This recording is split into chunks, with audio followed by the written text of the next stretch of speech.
окуучулар және биринчи курс студенттери. 116 жылдык тарихы бар Мухтар Омарханлы Әуезов атындагы педагогикалык колледжинин биринчи курс студенттерин Әуезовчилер катарына кабылдоо кешине кош келдиңиздер. Добрый день, уважаемые учителя и студенты первого курса! Мы рады приветствовать первокурсников на посвящении в ряды АОЭСовцев педагогического колледжа.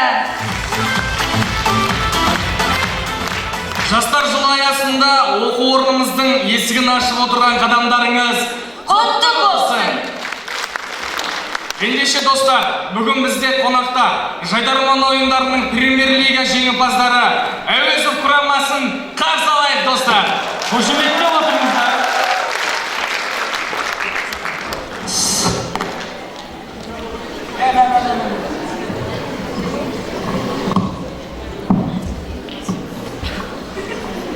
Қайырлы жасар, көңілге қалай, көңілге қалай! Ай, бағасы.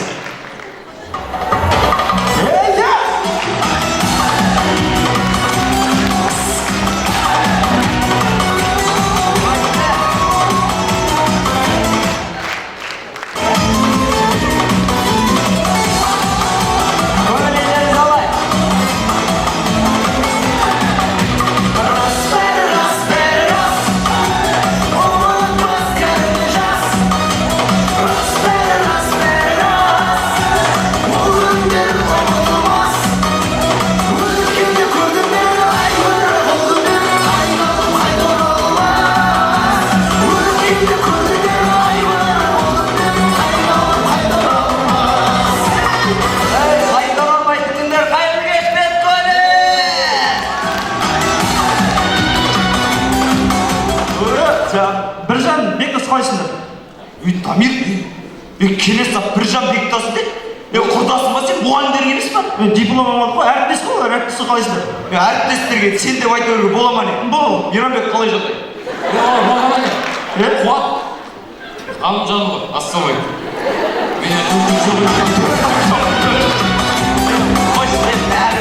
Кәдімгі 1 сентябрьда бар ғой, пед колледжге барғым келіп, кәне сағындым ғой мен. Пед колледжда 1-ші курсқа түскен қыздар сағындым ғой мен, кәне 1-ші курстарды сағындым. Өтірік айтпайшы, 1-ші курсты ешқайсысы танымайсың ғой сен? Мен мұғалімдерді сағындым ғой. Пед колледж мұғалімдерін ба, сағындым ғой. Беттерінен төже саған шықпайды деген есендер. Осы бітіргенде диплом алғанда ой енді көрмеген, осы бет көздің мұғалімдері осы аспаннан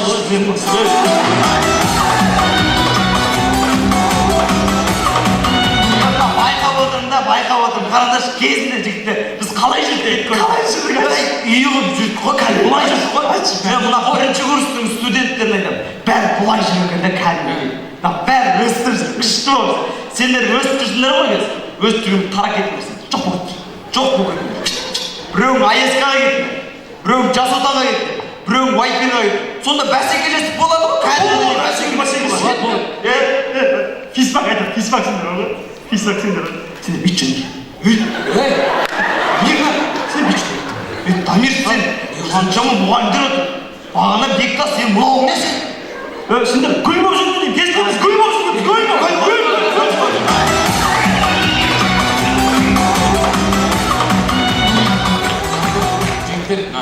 бағанағы ойнап күліп секіріп билеп жүрмін сен, брат. Енді қайтып келмен арамызда жоқтығы біліп тұрады екен сені шағын. Қимаймыз енді. Тағдыр солай ғой айын ол, тағдырға. Жоқ, үйреніп қалдық қой бір. Жоқ адамымды ол кетті ғой. Ол келейді ол!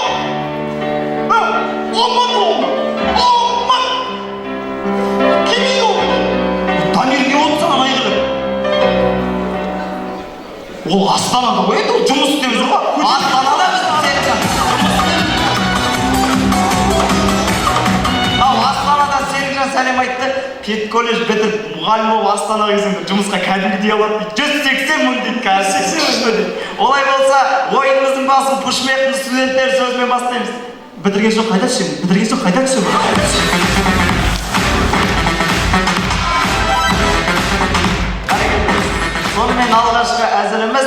Серпін бағдарламасымен келген студенттерге арналады. Алло? Әкеме?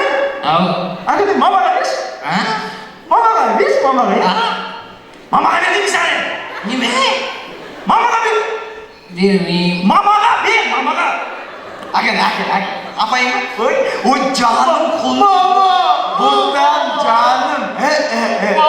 Ой, жан, саным тоңған жоқсың ба? Қарын ашқан жоқ па? Қалың кейін бодым, қалың кейін. Karnım açtı, Karnım açtı. Bu nasıl? Sen içimini ben biraz sarışım ama. Қызым-ау, анау Қызылордадан 3 күн жетеді дегенше сасып кетеді ғой. Çiğ veririz bak, çiğ veririz, sarışım.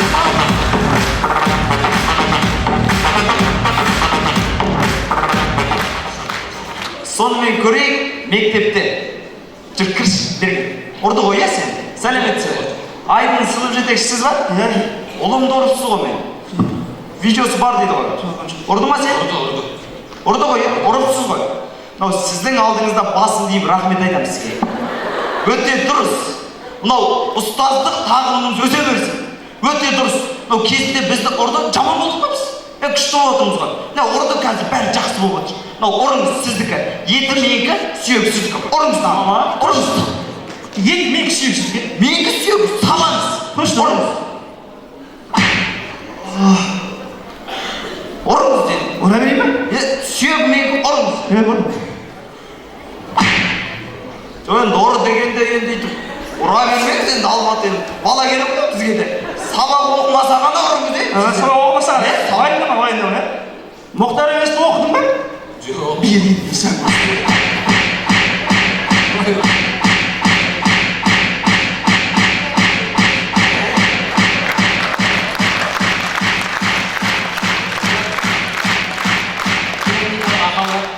Бәрекелді рахмет. Сонымен көрейік, мынау бірінші қыркүйекке дайындық. Ол біздің отбасымызда өте керемет өтеді. Сонымен көрейік, Дүйсеновтар жанұясы базарда келген анамыз. Түйнек, берген бол. Берген, базардан келген. Ой, айқан, базарда ығыт.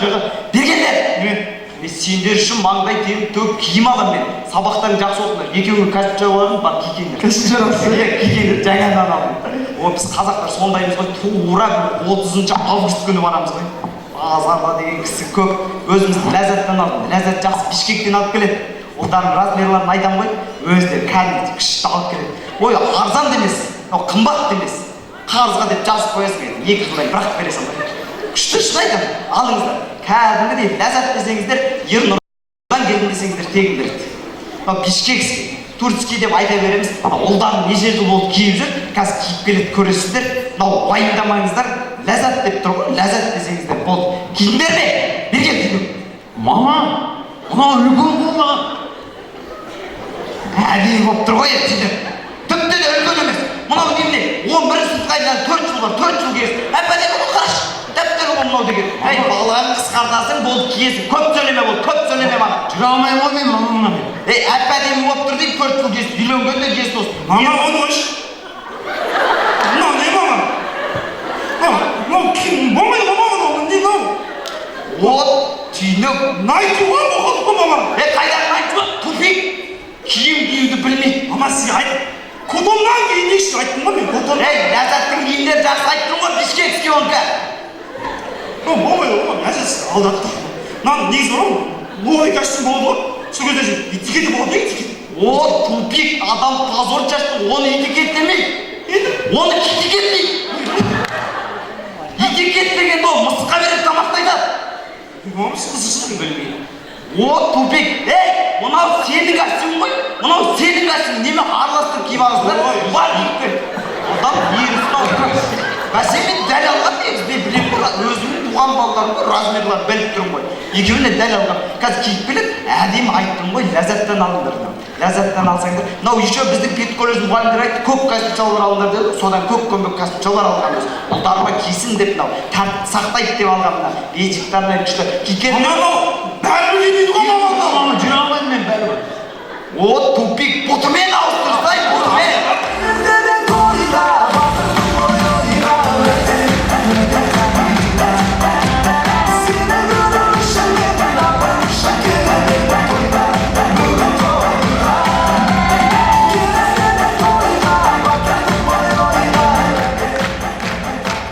бәрекелді, рахмет. Мынау педколледж студенттеріне бізді қатты сағынып, қошеметпен көріп жатырмыз. Рахмет көп өз құрмет көрсетіп.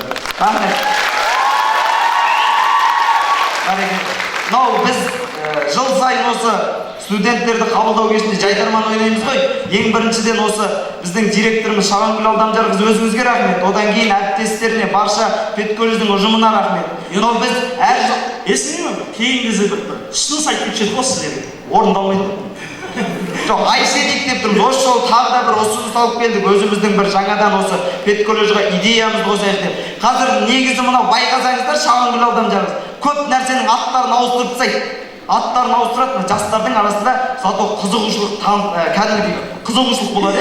Мысалға мынау бұрын біздің мынау Айгерім деген клуб болды ғой Семейде. Айгерім деген клуб болған, атын Бродвей деп ауыстырып, жастар бәрі сонда. Балалар бәрі сонда. Беттер бүлк өтпей отыр бұлар. Бәрі сонда. Күшті жастар сонда жүреді. Мысалға оған сенбесеңіздер, өзіміздің елордамыз Астана қаласының атын Нұрсұлтан деп ауыстырды. Қандай керек? Бүкіл әлем шулады ғой. Бұл Нұрсұлтан деген қандай қала деп кетіп көріп жатыр. Сол сияқты мына біздің педколледждің атын ауыстырсақ, Педкембридж деп ауыстырайық. Сонда жақсы емес па?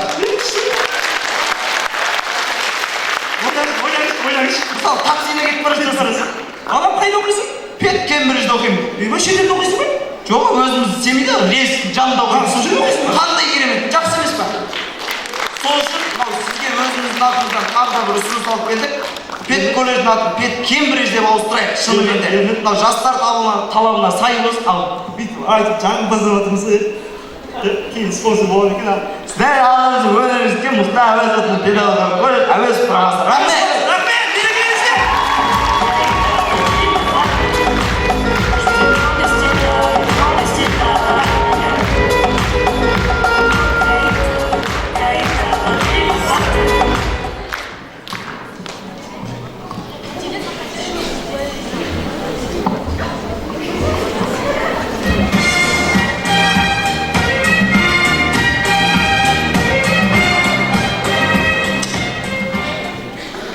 Ермухамед, Алишер, можно вам задать вопрос?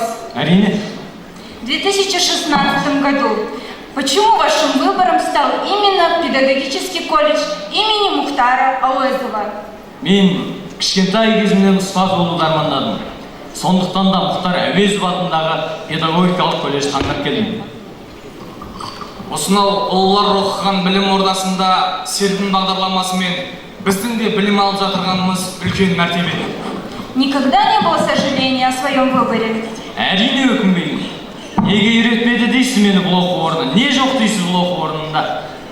Ну что ж, тогда смотрим под бурными аплодисментами. Ендеше, төртінші курс студенттері бүгінгі кешке не әзірледі екен? Барлығымыз бірге тамашалайық. Қошемет болып отырыңыздар.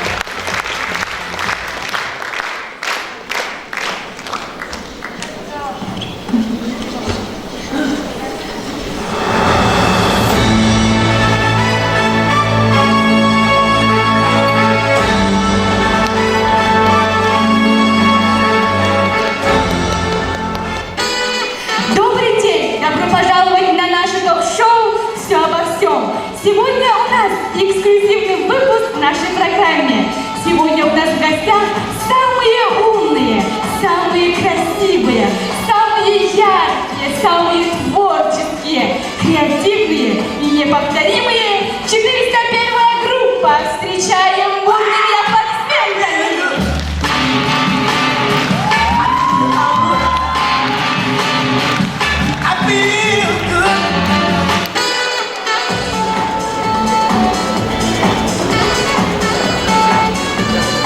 Мы рады приветствовать вас на нашем шоу. Пожалуйста, расскажите о том, как вы стали такими яркими, такими креативными личностями. Ну, это на самом деле несложно. Ведь мы самые яркие и творческие. Но всему этому способствовал наш колледж. Хорошо. А что вы можете рассказать о 3 годах вашего обучения? Как проходит ваша прекрасная студенческая пора?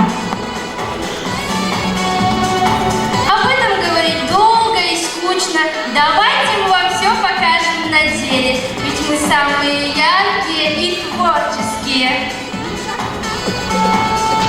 Давайте же посмотрим.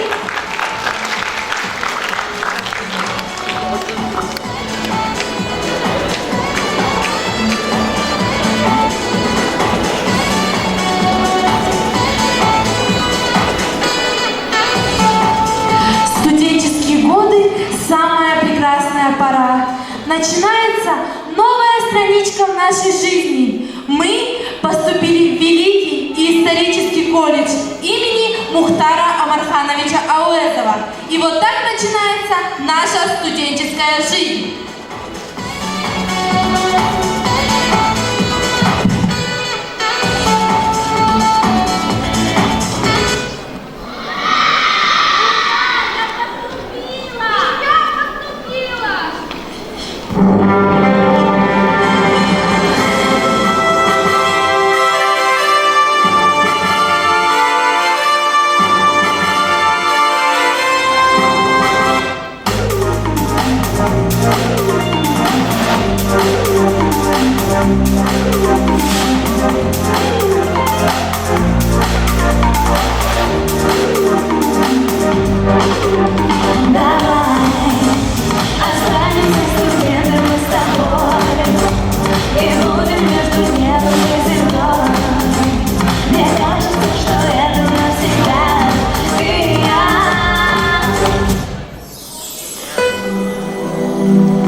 Наша первая лекция.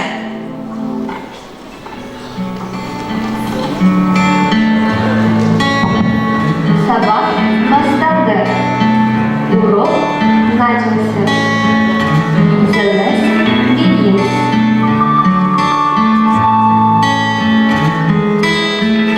Здравствуйте, уважаемые студенты!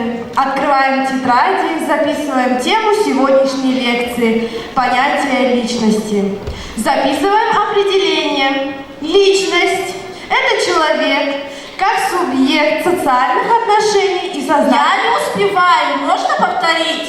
Личность – это человек, как субъект социальных отношений. Я не успеваю. Раз вы пришли учиться, вам нужно успевать, а не переспрашивать. Ой, все равно отстала, дома допишу.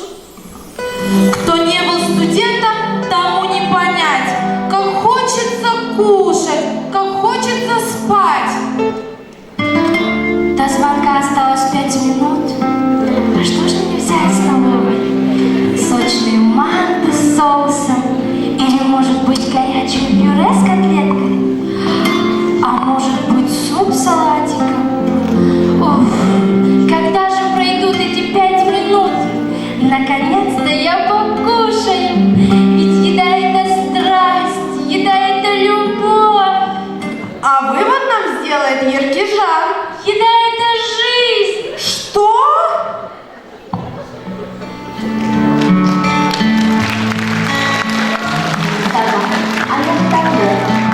Урок окончен. The lesson is over.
Скоро тебя потеряю.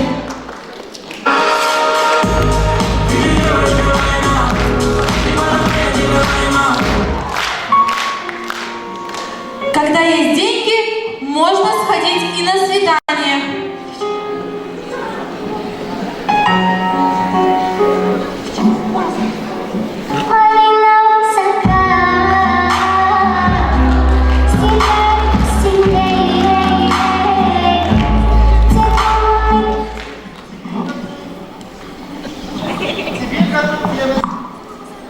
Тебе готов я бесконечно о своих чувствах говорить.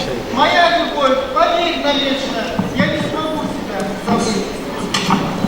Ты причина моей улыбки, ты причина мыслей, снов. Тебя люблю я очень-очень, и здесь не нужно лишних слов.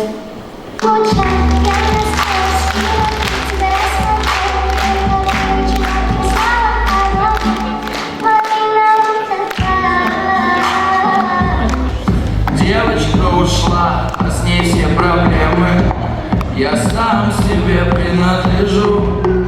Приземлился, Ну чё, едешь? я парашу. Нет! Губы молодой на мели. Надо брать, брать и рвать и тратить, брать. Брать, брать. Словно на реке надо тратить, драть. Надо брать и брать, тратить, драть. Я намада, научу тебя летать. Для нас учеба – это радость, но бывают и дни испытаний. Это экзамен.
колледжі білім жүйесін білікті де бәсекеге қабілетті педагогикалық мамандармен қамтамасыз етіп келе жатқан республикамыздағы іргелі оқу орындардың бірі. 1903 жылы 1 шілдеде 3 негізгі класс және 1 дайындық класс ретінде қалыптасады. 1904 жылы 5 класстық жүйеге ауысып, 4 негізгі класс, 1 дайындық классы болады. 1920 жылы халыққа білім беру институты ретінде өзгереді. 1957 жылы оқу орны жабылып, 1963 жылы қайта ашылды. 1967 жылы оқу орнына Мұхтар Омарханұлы Әуезов есімі беріледі. 1992 жылы 22 мамырда педучилище колледж болып құрылады. 2003 жылы 100 жылдығы, 2013 жылы 110 жылдығы, 2018 жылы 115 жылдығы республикалық деңгейде тойланды.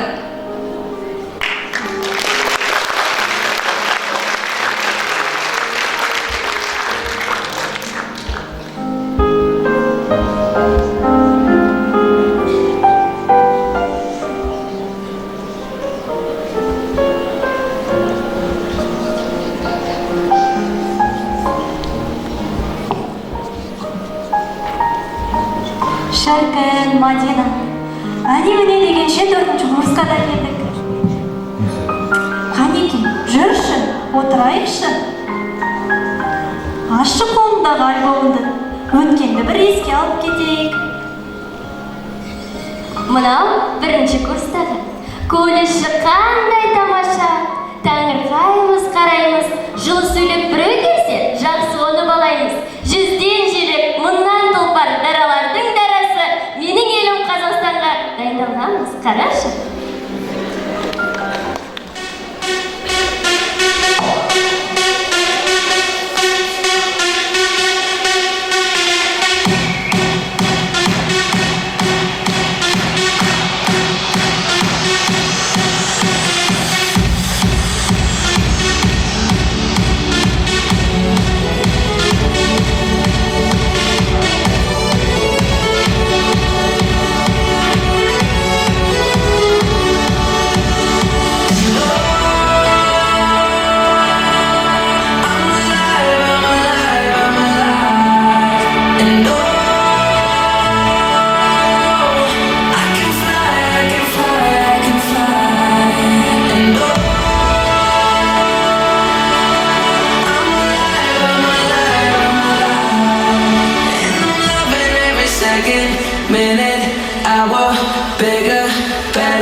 Расымен, Мадина, осы сайыстарға қатысамыз деп қаншама қызықты сәттер басымыздан өтті емес пе? Міне, енді мұнаны қарашы. Есінде ме ұлт күнінде өзбек елін алдық біз. Шашымызды сап қылып, өріп қойыппыз. Шулап, таңырқаумен салт дәстүрін көрсетіп, ең соңында күліп жайнап, биді билеп жүрдік біз.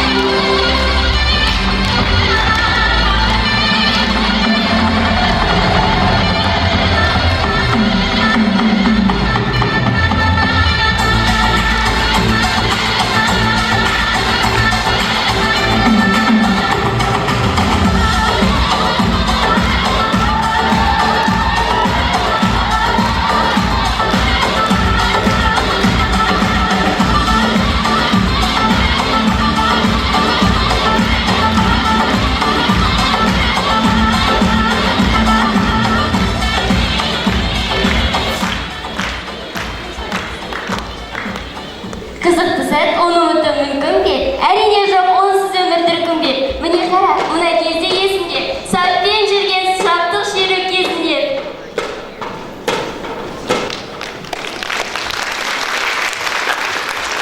Әрқашанда көрікті боп жүретін, наурыз келсе ажарланып күлетін. тойлайтын колледжіміздің дәстүріне айналған наурыз аруы бар емес пе, қыздар үшін арналған.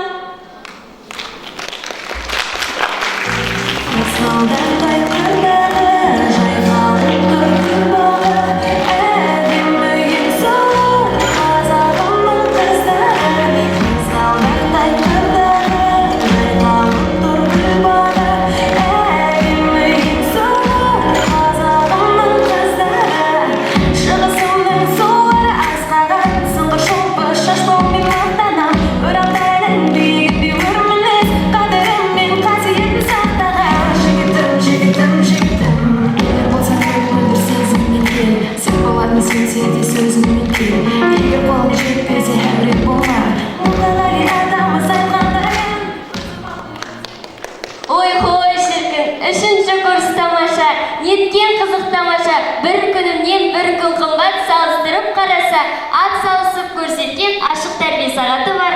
Одан қалса лагерь бар ғой, балалармен жұмыстар, ойын ойнап әнде салдық, көп көрдік қой қызықтар.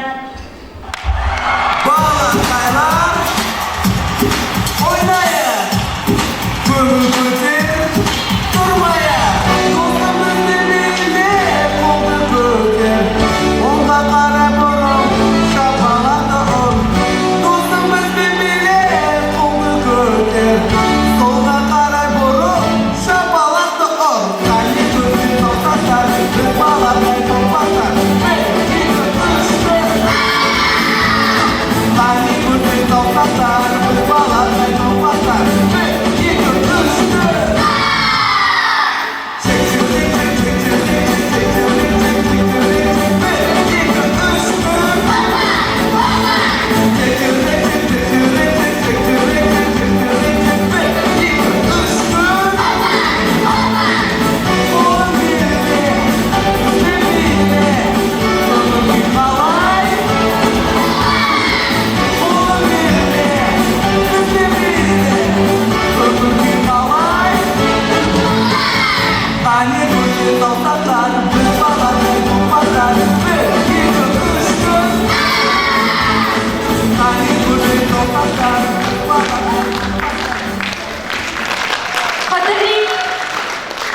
Қадірлейміз бұл колледждің әрбір дәстүр салтында, ақыл айтар ұстаздарым, студенттер қасында, білім алып шыңдалдық қой қара шаңырақ қасында, 5 минутсыз дайын тұрған ұстаз болдық расында.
Ұлында жолбарыс жаны бар, қызында иба мен аны бар.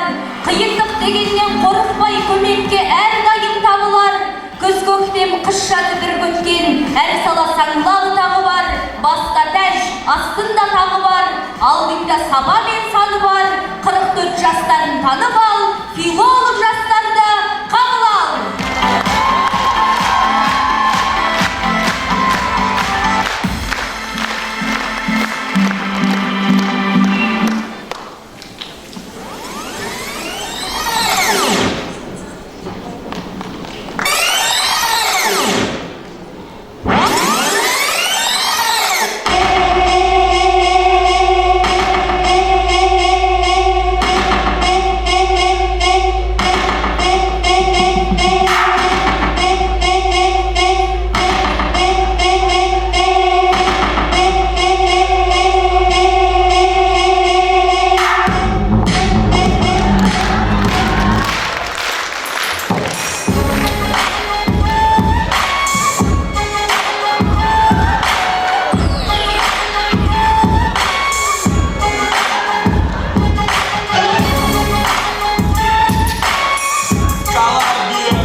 сөйлеме балалар.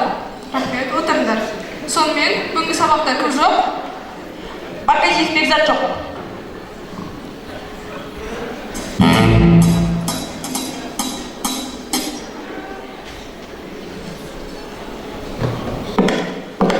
Мама, қыздар бөлім меңгерушісі келе жатыр.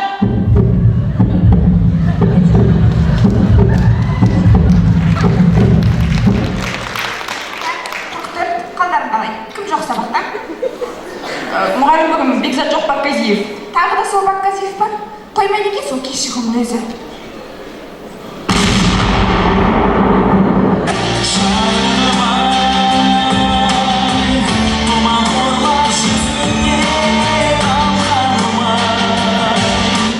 Бакказиев, қайда жүрсің сен?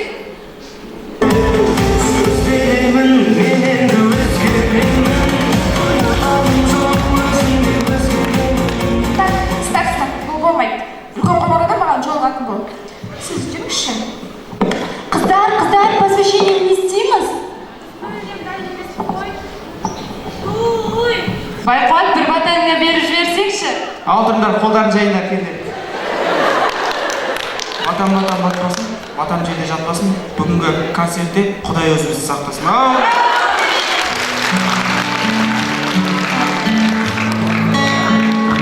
Сабақ аяқталды. Қыздар, асханаға кеттік. Кеттік асханаға. Тек қана біздің колледжде асханаға бару жолы майдан жолы.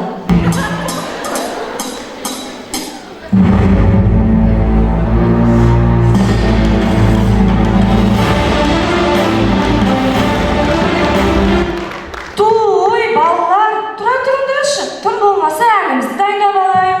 Ендеше не отырсыз? Кеттік! Кеттік онда.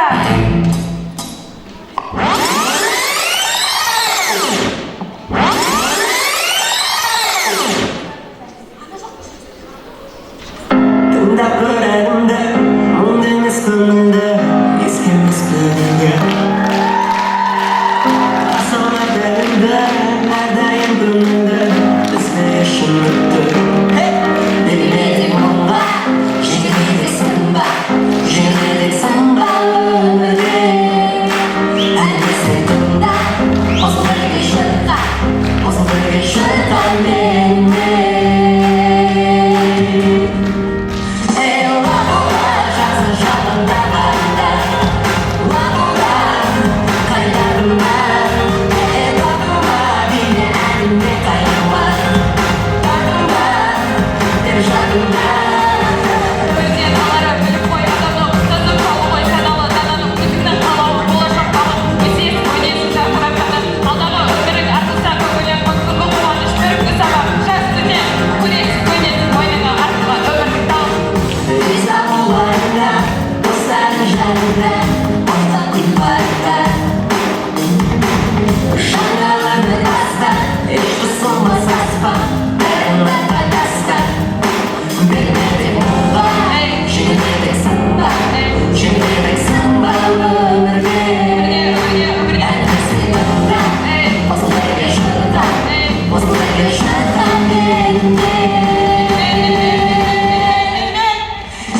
Дидар, сен осы ертеңгі сабаққа дайындалдың ба?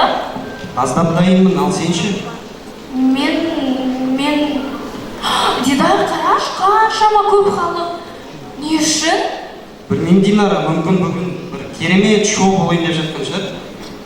Дұрыс айтасың, бүгін біздің колледжімізде бұрын соңды болмаған шоу болады. Не туралы болатын шоу? Шоу ма? Шоу...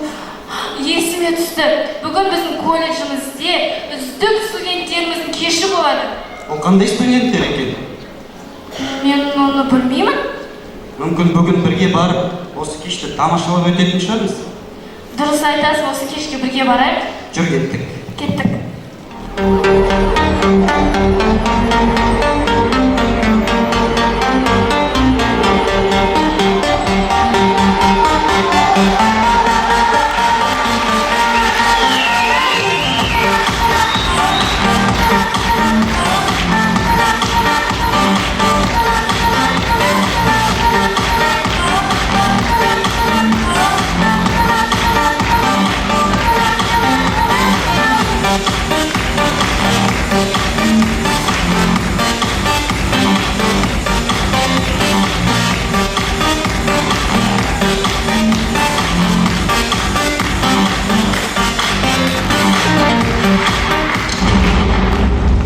Сәлем достар, қайырлы кеш, қаздар мені!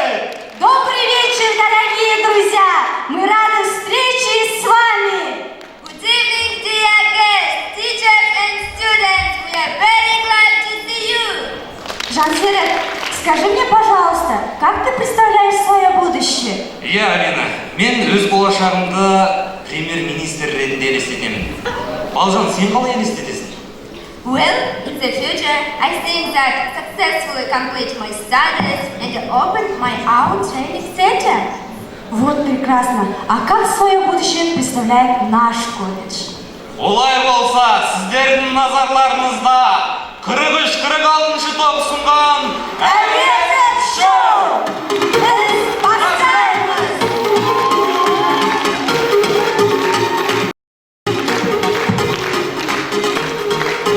Сегодня особый случай, потому что мы познакомим вас с нашими лучшими учителями и учениками. Просим всех обратить внимание на экран.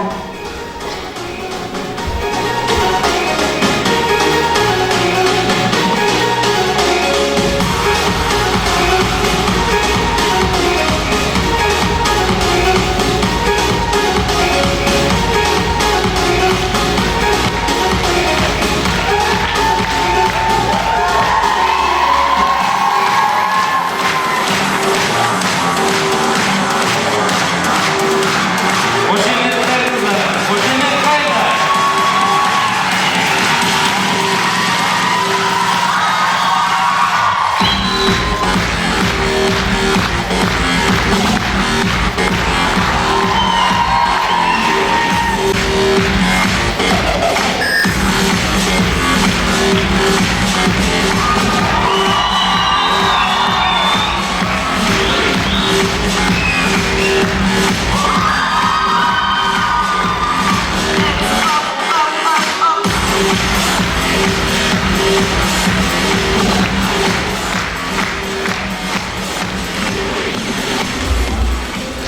Келесі кезекте алдарыңызда Зумба би тобы, қош емек!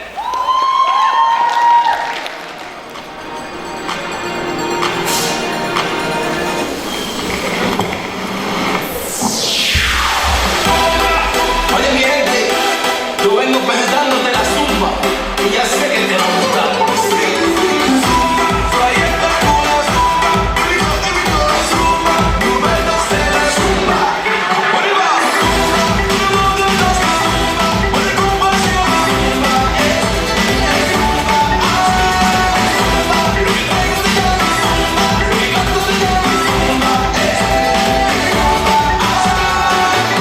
Donde la puta kawaii, a veces son caliente.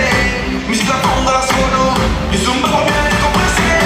A veces puedes te golpe, y si me da por apreciar. Sur un pozo caliente, mamma mia, tu vas kiffer. Yo no sé por qué esa música me está volviendo tan loco. Porque la llevo tan dentro, baila conmigo ya. Y tú vas a descubrir lo que la zumba es.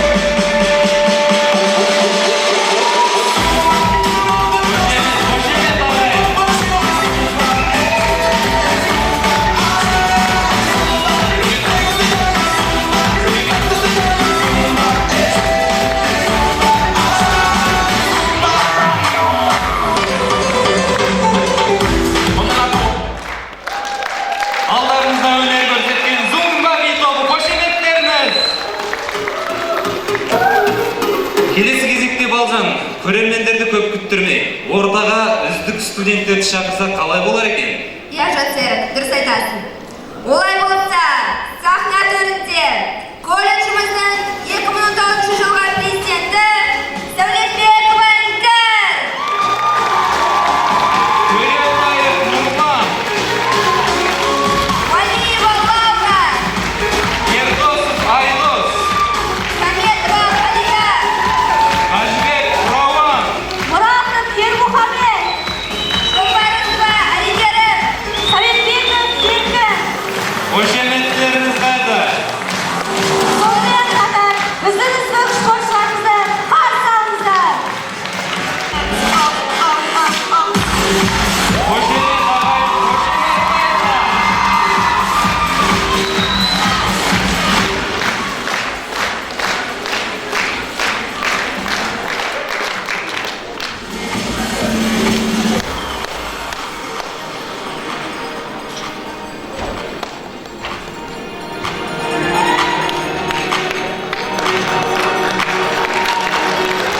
Қошемет қайда, мінекей. Міне құрметті бірінші курс студенттері, бүгін сіздердің назарларыңызда колледжіміздің ең үздіктерін ұсындық.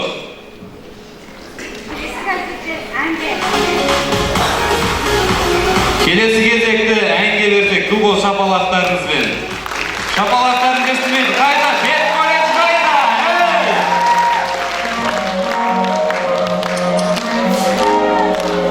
Перкулес встретит, перкулес стол. Он давно начинает играть.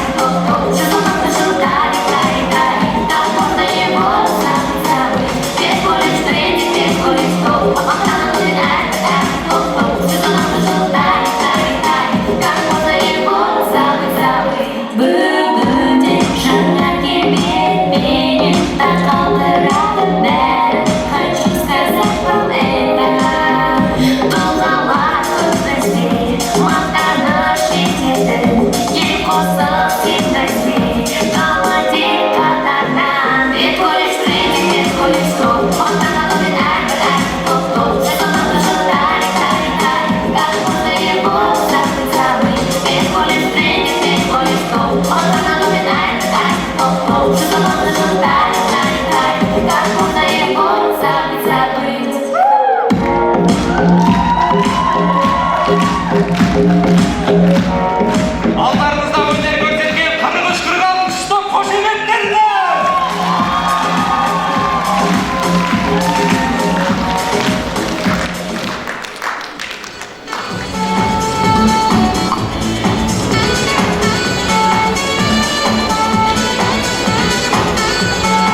70% Семей қаласындағы Мұхтар Омарханұлы Әуезов атындағы педагогикалық колледжге оқуға түседі екен.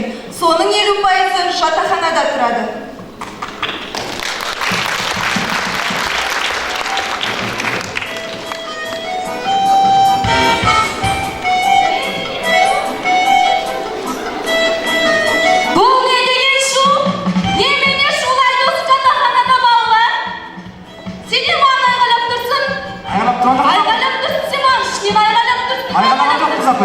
Не істерсің жатақханада? Мен осы жатақхана комендант боламын. Концертке дайындалып отырмыз. Өй, концертіме шық болсын жатақхананы. Біз осы жатақханада тұрамыз ғой. Енді тұрсам бөлмеге бар. Бөлмеге ашық қойдық қой. Басқа таптама. Осы балалар тәрбиелеместен болмайды тура. Тәрбие беріп. Мәжеттен жоқ қой. Ей, баламыз, қайдан келе жатсың? Сәлеметсіз бе? Мен бірінші курс студентімін. Жатақханаға орналасуға келдім. Жатақханаға орналасуға келдің ба? Онда мен саған жатақхана тәртіптерімен таныстырып шығайын. Ең алдымен тазалық. Бөлме тап-таза болу керек еді? Иә. Келесі, бұзықтық жасамау керек. Апа, кешіріңіз, намаған не ғой? Бұл бала кеше 5-ші қабаттың терезесіне кірем деп кранмай кеткен бала. Және де терезеден кіруге болмайды. Бар енді бөлмеге бара бер. Гамлет привелся, да не сама.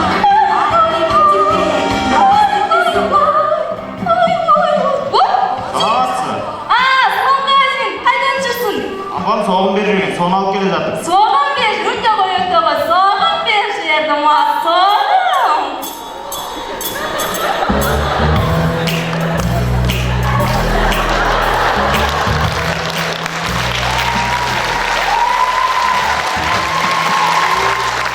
Іштен бар сендер, іштен бар.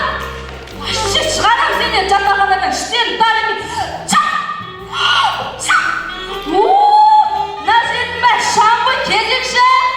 Кезекші қайдасыңдар, чундар мына жерде тұра.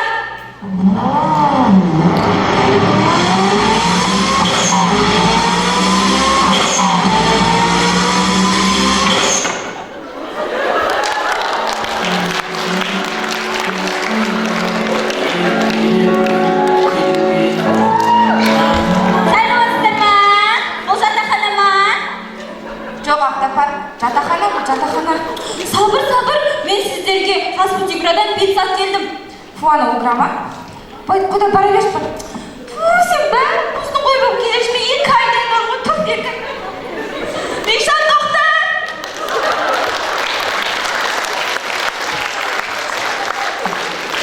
Ой, балалар, мен әбден шаршадым. Жарайды бір бегесін қояйыншы. Балалар, төменге түсіңдер, билейміз.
және тәрбиешілер, сіздер әрбір студентке қамқор болып, және де әрбір студентті еркелетіп, өздеріңіздің балаларыңыздай көріп, әрқашанда бізге жылы жүзбен қарағандарыңызға сіздерге алғысымыз рахмет!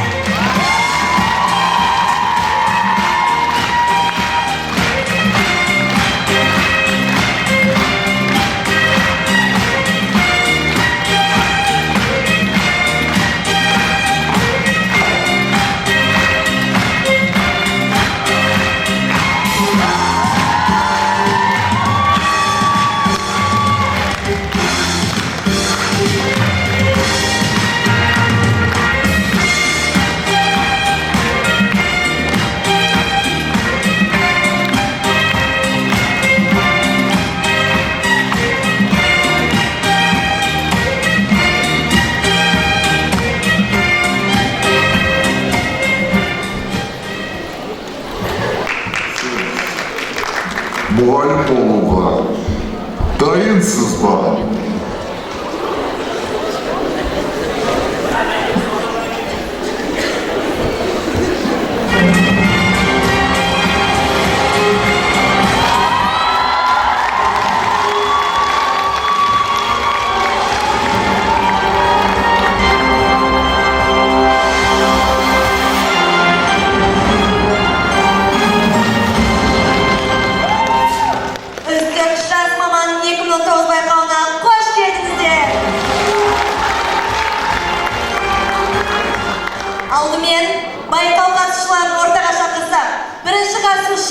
Мектепке дейінгі оқыту және тәрбие беру бөлімінің студенті Ибраева Жасмина. Екінші қатысушымыз бастауыш білім беру бөлімінің студенті Абдралиева Жаннет. Үшінші қатысушымыз дене тәрбиесі бөлімінің студенті Тұрсынбаева Мервет. Төртінші қатысушымыз шет тілі бөлімінің студенті Дулат қызы Құралай. Ал енді сайысымыздың шарттарымен танысып өтсек. Ең алдымен сұраққа дұрыс жауап беру және жылдамдық. Сіздерге берілетін мүмкіндіктер кураторға қоңырау және 70-те 30 мүмкіндігі. Алдымен сайысымызды бастап. Бірінші сұрақ. Колледж директоры кім? А жауабы Шағангүл Алдамжарқызы Жанаева. В жауабы Жанаева Шағангүл Алдамжарқызы. С жауабы Алдамжарқызы Шағангүл Жанаева. Д жауабы барлығы дұрыс. Уақыттарыңыз шектеулі.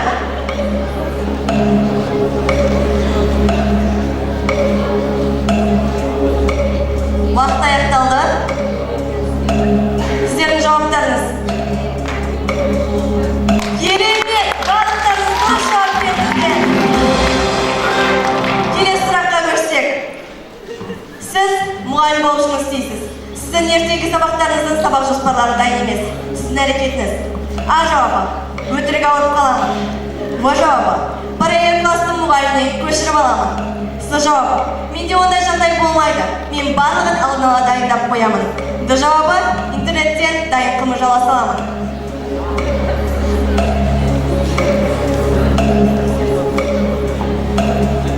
Сіздердің жауаптарыңыз. Өкінішке орай, дене тәрбиесі бөлімінің студенті Тұрсынбаева Мервертпен қоштасуға міндеттіміз. Қош сау болыңыз. Жақсы, сайысымызды жалғастырсақ, келесі сұрақ.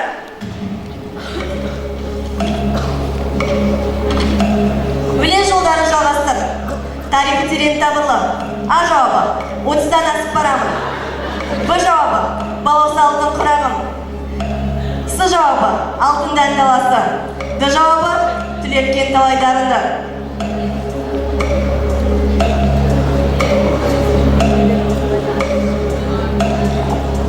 Сіздердің жауаптарыңыз.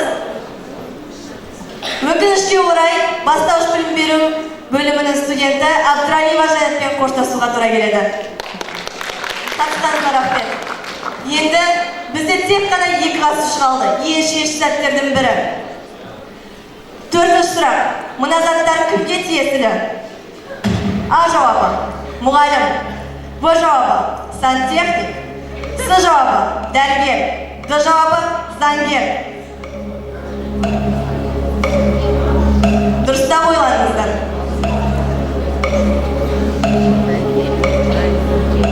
Сіздердің жауаптарыңыз? Мен өз мүмкіндігімді пайдаланып көргім келеді. Иә, қандай мүмкіндік? Кураторға қоңырау. Жақсы, кураторға қоңырау мүмкіндігі.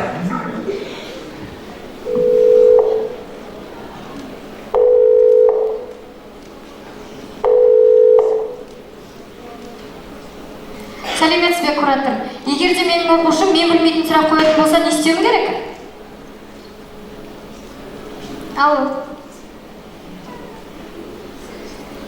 Сондай, ой сұрақтың жауабын білмейсің бе? Педагогикада не оқып жүрсің өзі? Өкінішке орай, сіз мүмкіндігіңізден айырылдыңыз. Жауаптарыңыз?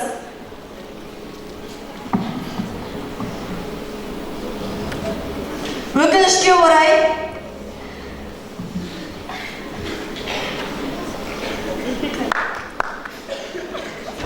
мектепке дейінгі тәрбие және оқыту бөлімінің студенті Ибраимова Жаннатпен қоштасуымызға тура келіп тұр. Соңғы сұрақ. Жеңімпазды анықтайтын сәт. Бірер сәттер ғана қалды. Оқушының сізге қойған сұрағының жауабын білмейсіз. Не істейсіз? А жауабы. Қазір тұра тұрыңдар, интернеттен қарап алайын. Б жауабы. Балаларға бұл сұрақтың жауабын үйден қарап келіп тапсырамын. С жауабы. Кітапты ашып қарап үлгеремін. Д жауабы. Сыныптағы үздік оқушыдан сұраймын. Ескере кетейін, сізде әлі бір мүмкіндігіңіз бар. Мен өз мүмкіндігімді қолданғым келеді. Жақсы. 70-те 30 мүмкіндігі.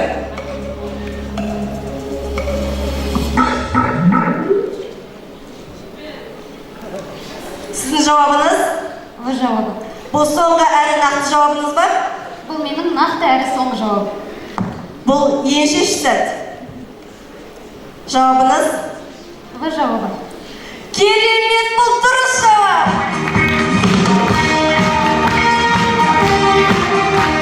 Және сайысымыздың жеңімпазы шет тілі бөлімінің студенті Дулатқызы Құралай!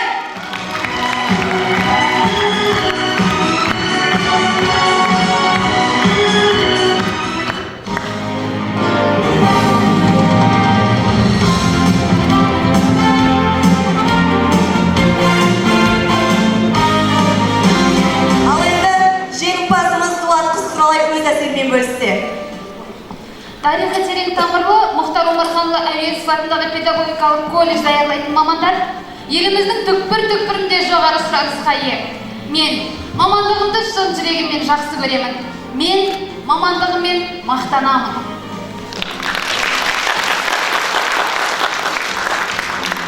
Құрметті бірінші курс студенттері, бұл қойылымымыз әзіл-шыны аралас көрініс. Сіздер әрқашан мұғалім имиджіне сай маман болғанға тілектеспіз.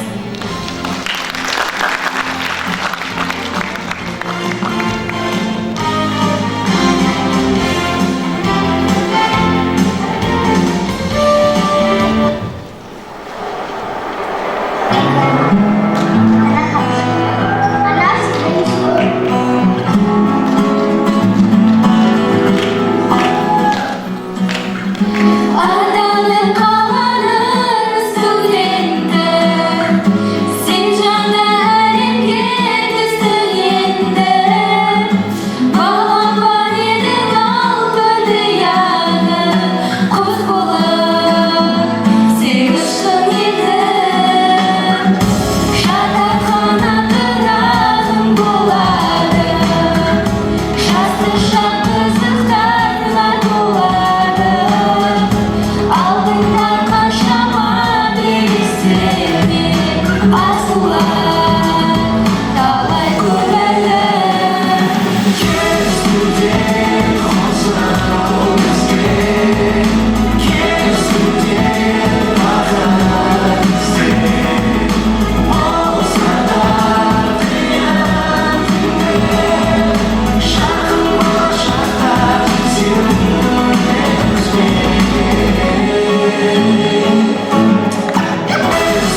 Дети – цветы жизни. Ты можешь стать для них солнцем. Мне кажется, что она бы могла спасти мир.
Колледжшілік сайлау қорытындысы бойынша студенттер кеңесінің президенті болып Жұмаханов Қазет сайланды. Жұмаханов Қазет. Президентское удостоверение вручает лидер студенческого совета 2018-19 года Энкар Саулетбекқызы.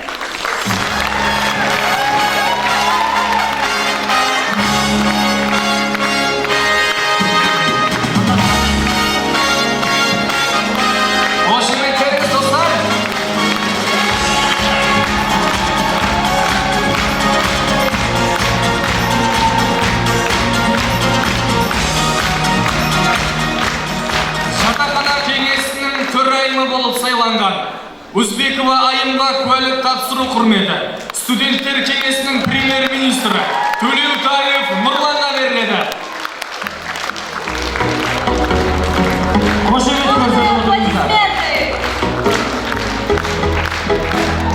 Өзбекова Айым.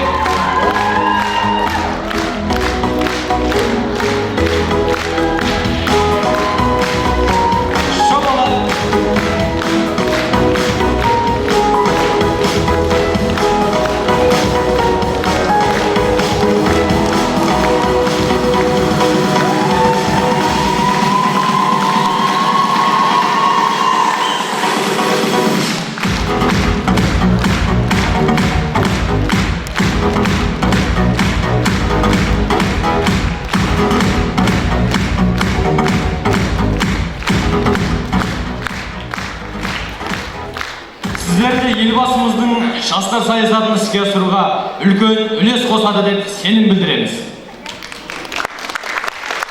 Міне, ең маңызды сәтте жақындап қалды. Бірінші курс студенттері әуезовшілер қатарына қабылдалатын биылғы жылы оқу орнымызға ең жоғарғы балмен түскен Альмира Нұрламанова оқиды. Альмираны сахна төріне шақырамыз. Орнымыздан тұрып, бірге барлығымыз ант етеміз деп қайталайсыздар. Всех первокурсников просим встать.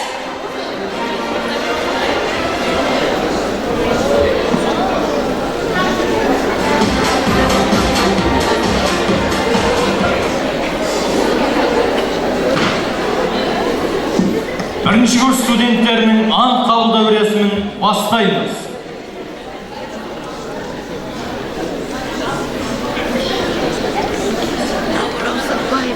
Мен Мұхтар Омарханұлы Әуезов атындағы педагогикалық колледжінің бірінші курс студенті. Еліміздің білім деңгейі әлемдік елдермен тең болуы үшін мемлекетіміздің тәуелсіздігін нығайту жолында ата заңның ережелерін бұлжытпай орындауға ант етемін.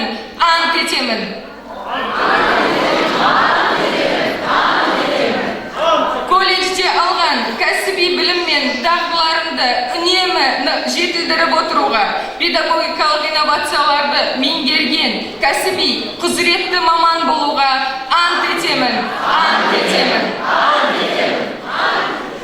Ел болашағы үшін еңбек еткен ұлы педагогтардың сара жолын жалғастыруға ант етемін. Ұстаз атына дақ түсірмеуге ант етемін.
Әуезов шығармашылығын насихаттау, жас ұрпақты рухани құндылықтармен сусындату мақсатында колледжімізде дәстүрлі түрде Әуезов сыны байқауы өткізіліп тұрады. Оқу топтарына іріктелініп, сайыс талаптары бойынша жоғары білім деңгейін көрсеткен студенттер байқаудың 3 туры бойынша бақтарын сынайды. Сыннан сүрінбей өткен студент Мұхтар Омарханұлы Әуезовтің бейнесі бар төсбелгіні иеленіп, арнайы стипендияға ие болады. Доброй традицией стало проведение в колледже конкурса «Мир Ауэзова». Любители творчества великого писателя пробуют в нем свои силы. Для объявления итогов конкурса и награждения победителя на сцену приглашается 2018-2019 оқу жылындағы Әуезов сыны байқауының жеңімпазын марапаттау және бүгінгі кешімізді қорытындылау үшін сахнаға Қазақстан Республикасының білім беру ісінің құрметті қызметкері, Ыбырай Алтынсарин атындағы төсбелгі иегері, филология ғылымдарының кандидаты, колледж директоры Жанаева Шағангүл Алдамжарымызды шақырамыз. Сонымен қатар ортамызда Әуезов сыны байқауының жеңімпаздары Мұратов Ермұхамед, Ербол Жансерік және іңкәр қыздарымызды ортаға шақырамыз. Дорогие студенты, аплодируем!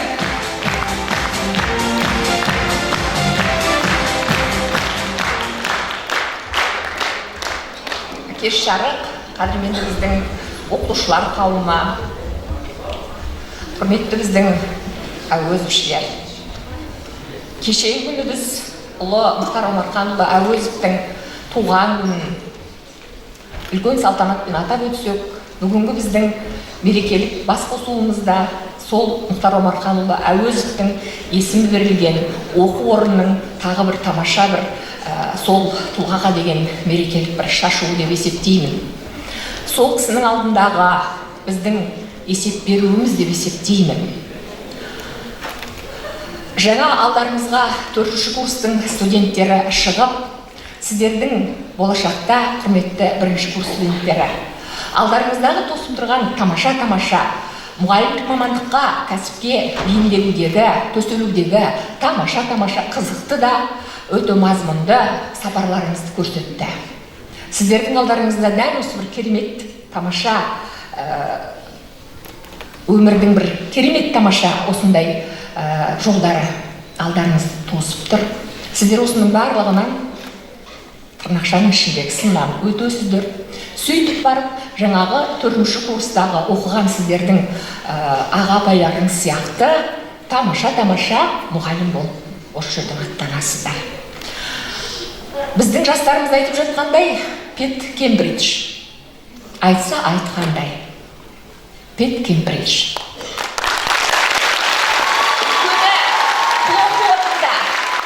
Бұл оқу орнында өзінің мамандығын сүйетін, болашақта осы мамандығы менен қазақ еліне құрметпен қызмет жасайтын болашақ жарқын жүзді, білімді де білікті болашақ мұғалімдер даярланып жатыр. Өз мамандықтарыңызды құрметтеңіздер, өз мамандықтарыңызды сүйіңіздер. Сіздер арқылы жалпы алаш жұрты тәрбиеленеді. Мен сіздердің ертең тамаша мұғалім болып қалыптасатындарыңызға сенемін. Бізде ешкім сырттан келмейді. Жүрегінде мұғалімге деген құрмет махаббаты бар, кәсібіне ғашықтықтар береді. Жасай беріңіздер, жарқын істер сіздер тосып тұр алдарыңызда, мықты да, мейірімді, тамаша маман болатындарыңызға мен сенімдімін. Уважаемые первокурсники, мы благодарны вам, что вы именно выбрали нашу учебное заведение. Добрый путь. Желаю всего наилучшего. Енді оқу орнының қалыптасқан дәстүрі бар. Бұл дәстүр біздің жылма-жыл осы өздеріңіздің бәріміздің басымыз қосылған салтанатта 4 жылғы еңбегінің, енді 4 жыл деп айтпай, 3 жыл дейікші, 4 жылға кетіп бара жатыр. Осы студенттік өміріндегі мазмұнды, мағыналы өмір сүріп, өзінің біздің шаңырағымызда өмір сүріп, өзінің кәсіби маман ретінде де, жалпы адам ретінде де өзін мойындатқан, сыйлатқан біздің тамаша студенттерімізді біз құрметтейміз, марапаттаймыз. Сондай марапатымыздың бірі бұл Әуезов төс белгісін менен марапаттау. Бұған 100-ден жүйрік, 1000-нан тұлпар ғана барады. Сондай тамаша біздің студентіміз Сәулетбек Іңкәр алдарыңызда. Іңкәр біздің оқу орнымыздың қоғамдық белсендісі, қоғамдық жұмыстарда алғаусыз қызмет етті, таза жүрекпен жүрді. Бұл бір сабағын да ақсатпады. Осы 4 жылдың ішінде тамаша көптеген қоғамдық жұмыстардың басында жүрді. Ең жоғарысы біздің жастар парламентін басқарды. Енді Іңкәр біздің 4-ші курс, ертең мемлекеттік стажерге барады, мемлекеттік емтихан тосып тұр. Сондықтан енді біз қимай Іңкәр менен қоғамдық жұмыста әрине әлі де болады. Дегенмен де қоғамдық жұмыстың мына парламентті басқару деген жұмысын біз енді еріксіз қимай қоштасып, жаңа өздеріңіздің көз алдарыңызда басқа бір студентімізге, белсенді студентімізге ұсындық. Енді Іңкәр жолың болсын, барлық алдағы тосып тұрған мынау сыннан жақсы өт, өзіңнің біздің шаңырағымызға жасап келе жатқан жұмысыңа көп рахмет айтамыз, алғыстымыз. Бүгін мінекей біздің оқу орнымыздың ең жоғары марапаты, студенттер арасындағы біздің ең жоғарғы біздің марапатымыз Әуезовтың төс белгісімен өзімді марапаттап, үздік Әуезов шатағын ұсынуға рұқсат.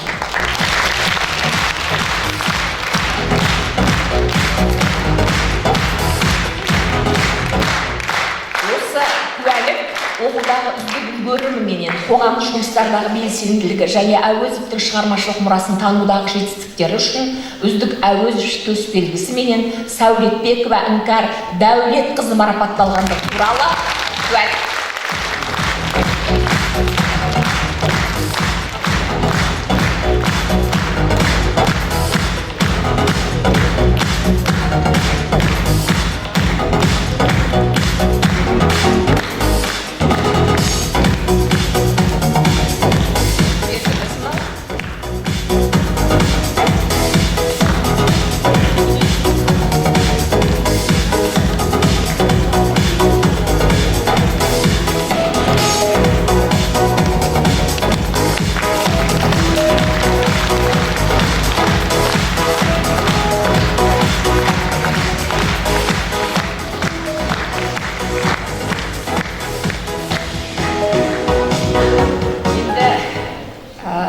Сонымен қатар, әрине, үздік Әуезовшінің атағы бір төбі.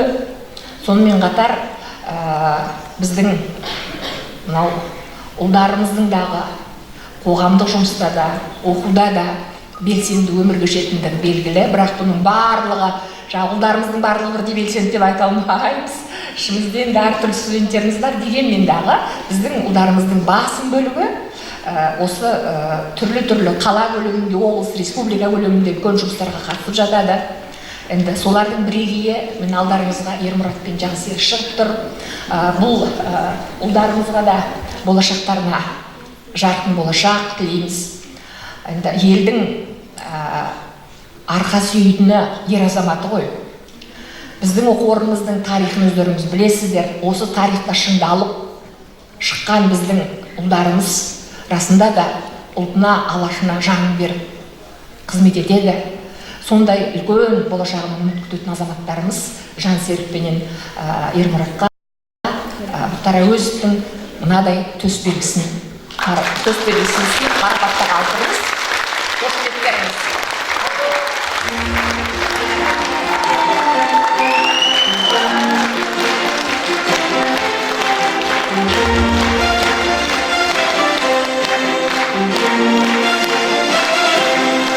Мұратов Ермұхамед, қошеметтеріңіз. Ербол Жансенов, Әуезов көзбегерінің иегерлері.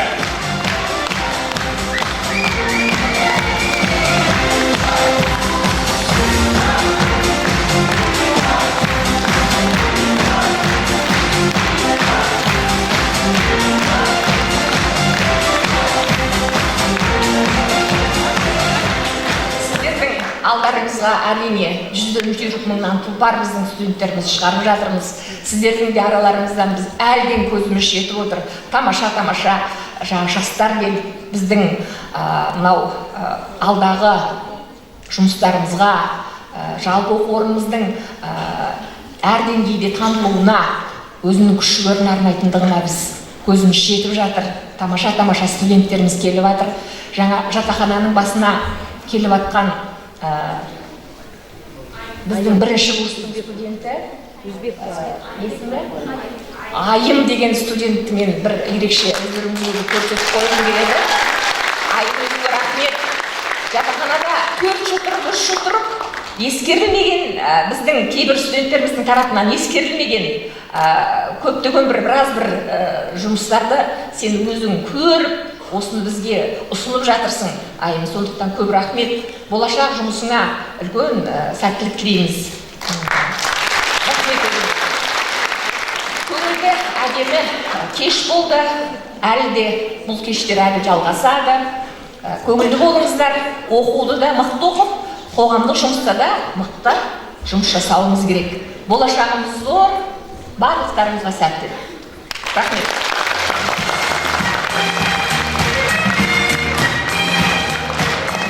Вот и закончился наш праздник. Мен бір тағы да бір міндетім бар еді алдарыңызда атқаратын. Ұмытып бара жатыр екен ғой, кешіріңіздер. Енді басшыда да қобалжу болады. Біз енді жаңа айттық қой, жастар келіп жатыр, тамаша жастар келіп жатыр. Солардың бірегейі мынау серпін бағдарламасы бойынша біздің оқу орнымызда университет институтты емес, Казгуге де баруға болатын еді. Шәкәрім университетіне де түсуге болатын еді. Қорқыт Ата атындағы университетке де баруға толық мүмкіндігі бар. Бірақ біздің оқу орнымыз таңдады. Тура біздің оқу орнымызға келді. Ондағы мақсаты Абай Шәкәрім Мұхтар туған киелі топырақта өзінің әдеби дүниесін ары қарай да дамытып, өзін-өзі шыңдау рухани. Міне осындай үлкен азаматымыз таяуда ғана Қарағандыда өткен жас ақындардың форумына қатысып қайтқан, біздің болашағынан көп үміт күтетін, қазіргі таңның өзінде қазақ поэзиясын танып келе жатқан арынды жасымыз Түменбай Ақжол балаларына Ақжол міне Қарағандыдан оралды. Қарағандыдан келген бетте біразын ала келесі жастардың ортасында өзінің ойын бөлісті. Ақжолдыңдағы біздің оқу орнымызда әсіресе мынау рухани жағынан қолдау жасап, біздің үлкен биіктерге қол жеткізуімізге өзіндік күшін салатын жас жолбарыс деп есептеймін өз басым. Сондықтан енді Ақжол барып келген сапарың жақсы болды. Болашақта осындай біздің оқу орнымызды танытатын үлкен жерлерде болуына тілектеспіз. Біз оған әр уақытта қолдау жасаймыз. Мемлекет және қоғам қайраткері ақын жазушы Сайфуллин Сейфуллиннің 125 жылдығына арналған республикалық жас ақын жазушылар форумына қатысқаны үшін Түменбай Ақжолға сертификат беріледі. Мінекей Қарағанды облысының әкімінің сертификаты мынадай белгіменен.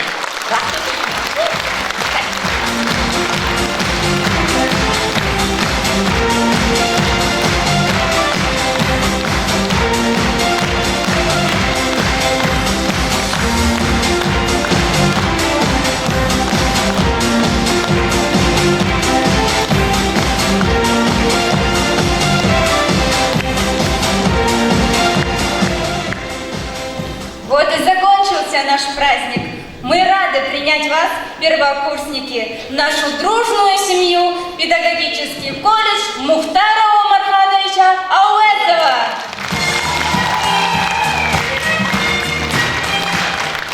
Құрметті қонақтар, Мұхтар әуезовшілер қатарына қабылдау салтанаты осымен жабық деп жариялаймыз. Назарларыңызға рахмет.